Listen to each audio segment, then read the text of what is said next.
Dakilang araw sa inyong lahat mga kapatid at sa lahat ng mga pastors, ministers, elders at ang lahat ng mga kapatiran sa iba't ibang mga chapters na nandyan ngayon mga kapatid, nagtitipon upang ating i-celebrate ang church anniversary ng Montalban chapter.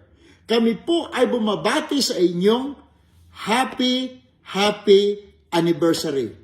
Nagpapasalamat din ako mga kapatid sapagkat ang Diyos ay nagpadala siyang taong kanyang hinirang at kanyang inilagay dyan bilang isang leader upang tayo ay pangunahan at pagsilbihan at mangaral ng katotohanan na si Pastor Hila Nandoni. Kaya mga kapatid, tayo po ay nagpapasalamat sa Diyos na siya ang ating gabay.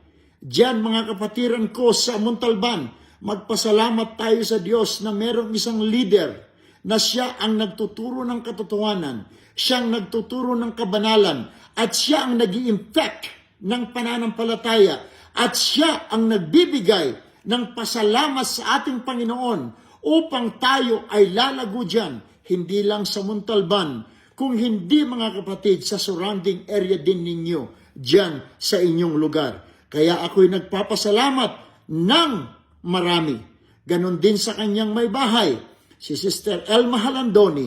Ako'y nagpapasalamat sa kanyang dedication. Ganon din mga kapatid, ang inyong youth president at ang inyong minister na si Brother Lito. Mga kapatid, pasalamatan po natin sila ngayon, hindi lang sa anniversary, kung hindi sa kanilang pamumuno, sapagkat tayo ay nandito upang mag-celebrate yearly sa ating church anniversary at magpasalamat tayo na nandito pa tayo nagsiselebrate sa ating Panginoon. Amen.